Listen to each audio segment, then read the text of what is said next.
off the recent GameStop situation. This is a very important story for you to know because it really kind of competes with this narrative, what I consider to be a false narrative, that all the Wall Street firms got body slammed from what recently happened with GameStop stock. So I'm going to actually shut off my video because my Wi-Fi is having some issues and I want you to be able to hear me. So we're going to get started on the Black Financial Channel right now.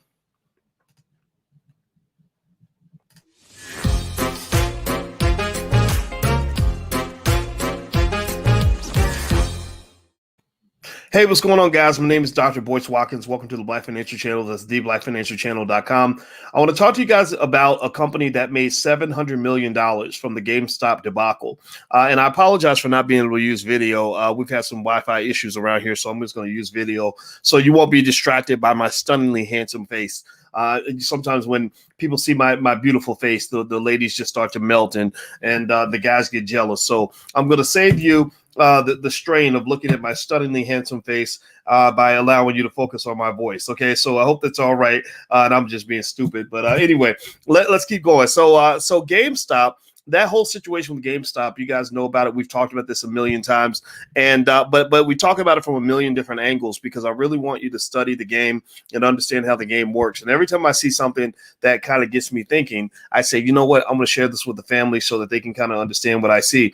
So basically, in the Wall Street Journal, they told a story about a firm called Sinvest Management. Sinvest Management, S-E-N-V-E-S-T, Sinvest Management, who made $700 million from the whole GameStop short squeeze. Now, the reason that this story was interesting is because it counters the popular narrative that the Wall Street firms got body slammed and that the individual investor, that the regular guy, the little dude came out on top. That's not really the narrative that applies here, honestly, because what you really saw was a pump and dump. That's kind of what it ends up becoming. Don't get me wrong. It doesn't mean that Melvin Capital didn't get body slammed. We know how much they lost. They were the original short sellers. But when this activity was happening, everybody was watching. Everybody was getting in. Everybody was in there trying to make money.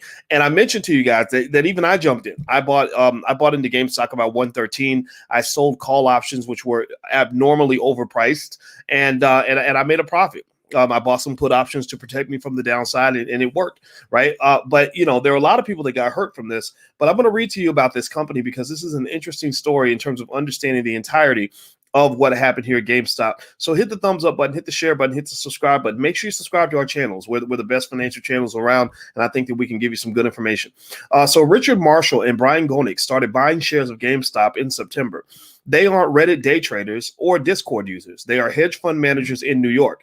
And when the stock surged from less than $10 a share to above $400 a share and the dust has settled, they were sitting on a profit of nearly $700 million, one of the greatest fortunes of the January market mania. The GameStop surge is often cast as a triumph of amateurs over professionals, which it was to a degree. But it also was a trade that pitted professionals against other professionals. And few have made more money than Sinvest Management, Mr. Marshall's and Gonick's firm. Quote, when it started its march, we thought something's percolating here, Mr. Marshall, 55 years old, said. But we had no idea how crazy this thing was going to get. Now, what they saw there was they saw what something that I actually wrote my dissertation on this topic. They call it momentum trading. Basically, they saw momentum trading. They saw people that were going to buy more and more of the stock as the stock price went up. And momentum trading works until it doesn't work anymore. It's good until it's bad. It is great until it ain't great, right? And the point I want to make on that is that the problem with momentum trading is that when you get to the point where there are bubbles and bubbles are taken off to the moon, there's money to be made certainly on the way up and even money to be made on the way down. But what always happens when the stock gets overinflated, overvalued like that, and you end up with what effectively becomes a pump and dump is that somebody always gets hurt. Now, we've talked about that point, so I'm not going to belabor that issue, but I want to make that clear point to you that not everybody wins when these things happen. Now, they said here in the Wall Street Journal that Sinvest's interest in the video game retailer was piqued by a presentation from the new GameStop chief executive at a consumer investment conference in January 2020. At the time, most Wall Street analysts had rated the video game retailer at hold or sell. The stock was also heavily shorted. Mr. Marshall and Gonick would come to know some of the top returning hedge funds on Wall Street, including Melvin Capital, that were bearish on the stock from regulatory disclosures. But as they spoke with management, sussed out competitors, and noted the involvement of activists in the stock, pay attention. They noticed that people were getting behind the stock. They knew that they saw some activist investors kind of jumping in and trying to make a point as opposed to making money, right? Sometimes you make a point, sometimes you make money. The Reddit guys weren't trying to really make money. They were trying to make a point, right? There's a difference. So when they saw that, they bought 5% of the company, paying under $10 per share for the stock. They thought that if GameStop could hold on until the next generation of video game consoles came out and stoke demand for games and accessories, the company would get a boost.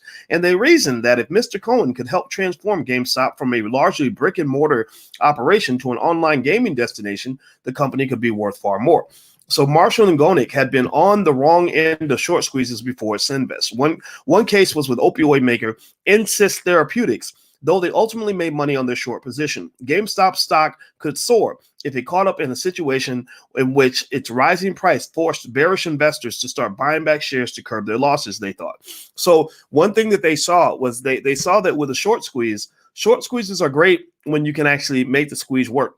When you start making the squeeze work by pushing the stock price up, then the people who are in a short position have to buy the shares back. So you've got this artificially created demand for the stock that tends to push the price up. Whenever there's buying, the price goes higher, right? So whenever there's buying, the stock starts flying. So they knew that if they could get some buying, the stock would start flying. Also, with GameStop, you saw a lot of options traders on Reddit who are buying options on margin in particular. When call options are being purchased, that also pushes up the price of the stock because people like me who sell call options will buy the stock just to sell the options. So that's like buying a chicken just so you can sell the eggs, right? I don't need to wait for the chicken to hatch the eggs. I'll just say, I got a chicken. Hey, if you give me money, I'll give you the right to all the eggs that come out of this chicken. So selling stock options is a very lucrative thing. A lot of people do it. It's something that's great to learn how to do. I encourage you to take a note on how to do that. And by the way, I do have an options masterclass. If you want to go take a look, feel free. We did a whole masterclass on it. It was really good. I'm not going to do the whole class live again, but you can watch the recording at that URL, stockoptionsmasterclass.com. Hit the thumbs up button. So GameStop is now Sinvest's most profitable investment by dollars earned in its internal rate of return, a performance metric that takes into account the length of an investment. It has propelled the firm's flagship stock picking fund from $1.6 billion in the end of January 2020, the end of 2020 to $2.4 billion. For the month of January, the fund returned 38.4% after fees. The dominant narrative coming out of January so far has been the flipping on its head of the natural pecking order on Wall Street, with hedge funds dealing with sizable losses and individual investors flush with victory after banding together to drive up the price on a handful of stocks once left for dead. But even after this week's weakening in the rally, the reality was more nuanced. Mudrick Capital Management, LP, a $3 billion plus New York hedge fund that provided a lifeline to AMC Entertainment in December, made almost $200 million, largely in AMC in January. The movie theater chain, which had been fighting off bankruptcy, had been one of the retail crowd's darlings recently. Even I had bought AMC because AMC was the kind of company that you really know is going to do better once the pandemic is over. So there were fundamental logical reasons to invest in AMC. GameStop, not so much.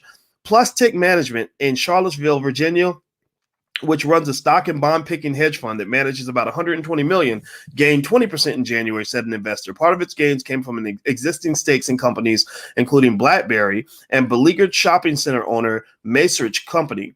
Both companies have been touted on message boards recently. Quote, "You always have to pinch yourself until the last day of the month as to whether it's going to hold," said partner Adrian Keeble. I agree. One of the things that I worried about when I took my options position, as I said, I hope that this holds long enough for me to make my money and bounce out. And so basically, this was a situation where there was money dropping into the street, and certain people were going to pick up the money and grab a whole bag. But remember, whenever you're picking up money in the middle of the street, somebody else had to lose money for you to make money. So in this pump and dump, the problem with the GameStop pump and dump is that GameStop is not worth the price that it's trading for in the market, which means it's ultimately going to fall. Somebody's going to have to lose because somebody's going to have to be the biggest sucker to buy the stock at the highest price that it actually reaches. A company like Amazon, however, doesn't have that issue. Amazon costs over $3,000 a share, but Amazon made $125 billion in the last quarter alone. 125. Now, meditate on that for a minute. They made $125 billion in a quarter, not in a year, in a quarter. And so basically, a company like an Amazon, you can justify a higher stock price. You can justify the pump because you know the pump's not going to lead to a dump. But in the case of GameStop, there is no justification for this price, which means ultimately people are going to lose money. People are going to get hurt. Sinvest was founded in 1997 by Mr. Marshall with an investment from Montreal-based Sinvest Capital, his father's investment firm. Mr. Gonick, his former college roommate, joined as chief investment officer in 2008. Sinvest invested in 25 companies at the time. The pair described the fund as a contrarian investor focused on value investing or the discipline of buying cheap stocks they think will deliver superior returns. They say they actively discourage their team from attending idea dinners and socializing with others in the industry, which they say leads to groupthink and crowded positions. I agree. Avoid groupthink. Groupthink is not how you become successful. The best way to become successful, in my view, is to be able to isolate just long enough to form original ideas. I've been an isolationist for a big chunk of my life. Although I get inspiration from others, I still try to sit to the side and kind of figure out how the game is supposed to work as opposed to what everybody tells me. And that's how you get a different outcome. Now, with that said, one other point I'll throw out here is that that's the epitome of wealth, right? You see where there's generational wealth working here, where this founder of Sinvest, his father gave him his original fund to invest with, right? And so that's how you're going to make your children millionaires. Everybody whose child is going to be a millionaire, say I, say me, say millionaire, say something in the chat to let me know that your children are going to be millionaires. I'm going to tell you exactly why your kids are going to be millionaires. The reason your child is going to be a millionaire is because you're going to basically make sure that they have a capital base by the time they become adults. You're going to leave them a big chunk of money, a big chunk of stocks. Once you're done, like you're playing the game now, you're out here hustling, you're making long-term investments, short-term investments, and you're preparing the bed for your child to lay in it. And then what's going to happen is one day you're going to be old and gray, and you're going to turn to your 30-year-old daughter or son, and you're going to say, okay, son, here are all the assets I accumulated throughout my life.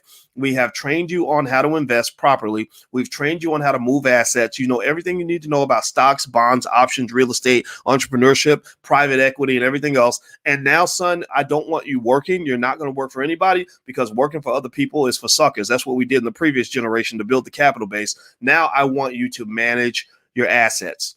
I want you to make your income by simply investing in one thing and divesting from another, moving your money from real estate over to stocks and bonds, figuring out how much income you'll get from your rental property, comparing it to how much income you're going to make from your stock portfolio, how much money you're going to make from your private equity investments. That's how you set your kids up.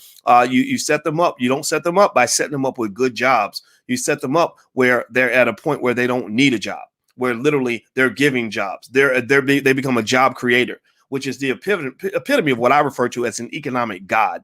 Because remember, a lot of us go to church and we pray to God, God, please give me a better job. God, please help me get a raise. God, please help me get a promotion. And then when that white man shows up and gives you that raise, he gives you that job and he gives you that promotion, you say, thank you, sir. Thank you for giving me that opportunity. I so appreciate that. Well, that's level one thinking. Level two thinking is where you say, wait a minute, where do these opportunities come from? Because you ain't no better than me. How come you're giving the opportunities and I'm begging for the opportunities? How come you are the giver and I am the receiver? How come where are you going backstage to go get those opportunities that you're bringing to the front of the stage and handing to me? Well, that's when you learn where building a capital base comes into play. That's when you learn the value of ownership. That's where you learn the value of true economic power, because then you learn that people with a capital base are the ones who actually create and give opportunities. So rather than praying to the economic gods, you eventually become an economic god, where there are people coming up to you saying, thank you, Mr. Wilson, for giving me that opportunity. I so appreciate it. If you hadn't given me that opportunity, I don't know what I would do, right? So I want you to go to level two. I want your kids to be at level two. There's no excuse. We got plenty of time. So we're going to go make that happen. Everybody who agrees with me in the chat, just say I, so we know we're on the same page, because we're going to make our kids the richest kids in the world, the smartest kids in the world economically, and they're going to be the best in the world at asset acquisition. That's what they're going to do. I talked to a brother today by the name of Kyren. And Kyren, please hit the thumbs up button. Please hit the thumbs up, share, subscribe button if you haven't done it yet. And this brother Kyren, tell me if anybody knows his name. Kyren has a son who is 9 years old. And I'm just going to find the video because I just need y'all to see this right quick so you can just know what black boys are like when they are on top of their game. So let me show you Kyren. I talked to Kyren today. We talked on the phone. Earlier in the week, I talked to another brother I love and respect by the name of the Wall Street Trapper. So Trap and I talked to Kyren, and black men are rallying. We are making plans for the future, and we're not making plans for our kids to be okay. We're not making plans for our kids to survive. We're not making plans for our kids to play strugglenomics. We're making plans for our kids to play powernomics. So let me show you this video with Kyren. I'm going to share this. Hit the thumbs up button while I do this real quick. Please hit the thumbs up, share, subscribe button if you haven't done it yet. So let me find this video. I'm going to share my audio right quick. And here we go. Here's the video, and I'm going to play this video right here. And I want y'all to watch this carefully. You've probably seen it before. If you have seen it before, you watch it again, because this is the blueprint for the future. Here we go. Hold on. No suck at you with your We need money. audio. Brian, no suck. I bet you I don't. Okay, There's a lot of suckers at you with their money, and you can't be no suck at you with your money. Brian, no suck. I bet you I don't. Okay, what's assets? Assets are things that bring money into your bank account. What's liabilities? Liabilities are things that take money out your bank account. Entrepreneurship is the act of becoming an entrepreneur. What's entrepreneurship? Entrepreneurship is a process of setting up a business or businesses. Taking on a greater than normal Financial risk. What's an entrepreneur? Entrepreneur is a person that organizes and operates a business or businesses. Also taking on a greater than normal Financial risk. What's financial mean? Money. And what's risk mean? Chance. Come on. What does it mean to own stock? When you own a share of a company. Come on. What's real estate investing? Real estate investing is when you invest in a immovable property. What's the two types of real estates? Commercial real estate and residential real estate. What's commercial real estate? Commercial real estate is property for businesses and workspace, like an office, store, or land. And what's residential real estate? Property to live on, like a house, apartment, or condominium. Come on. It comes with extra fees when you have real estate, you feel me? Mm-hmm. Daddy tells you how many times he pays his state property tax a year. Once a year. What's the type of maintenance fee? Cutting grass. Come on. What's HOA? Homeowner association. And what comes along with that? HOA fee. Come on. And when it comes to the brokerage percent, what percent is that? 7. Come on. What's equity? Equity is the difference between what your business is worth minus what you own. Also assets minus Liabilities and debt. good job. What's credit report? Credit report is like a report card letting you know how well you did by paying your money back you borrowed. And how does credit affect your life? The better you keep your credit, the more opportunities you have to get funding. And what large purchases like? A car or a house. Come on. And always repay what you owe. Because if you owe somebody, that means you're in Debt. and you never want to be in Debt. because that means you Owe somebody. and we don't never owe Somebody. because that ain't what suckers do, period. Come on. Yeah, man. Well, I will tell you what, I talked to this brother today, and this inspires the hell out of me because this is the future. I want you to really just know what you just saw. You just saw this is the future. This is what black children will look like by the year 2070. By the year 2070, half of all of our kids will be as good at economics and investing as we are at football and basketball and rapping and everything else. We're great at those other things, but we're going to be great at this too. And so I wanted you guys to see this. And I talked to his brother today.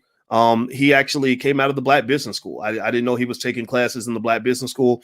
He studies diligently so that he can teach his son. And you see what his son's going to be. So tell me, give me a yes or no. Do you think that this kid has a chance to be a millionaire?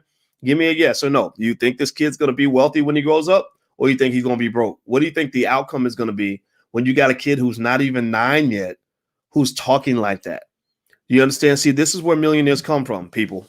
This is where millionaires come from. And I want you to understand that. I want you to see what that looks like so you'll know what you want to do with your kids as the future advances. Okay. So I'm actually going to talk to this brother more.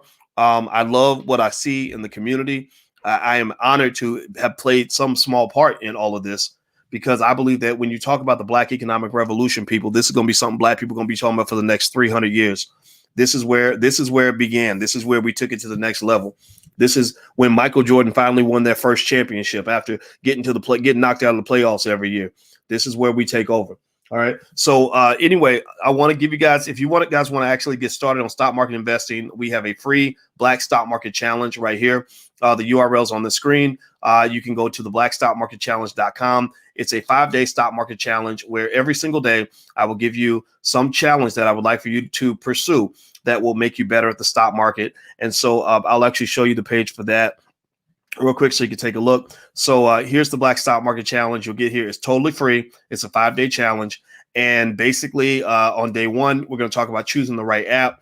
Day 2, the fundamental rules of investing. Day 3, the pillars of wealth. Day 4, the terminology every investor should know.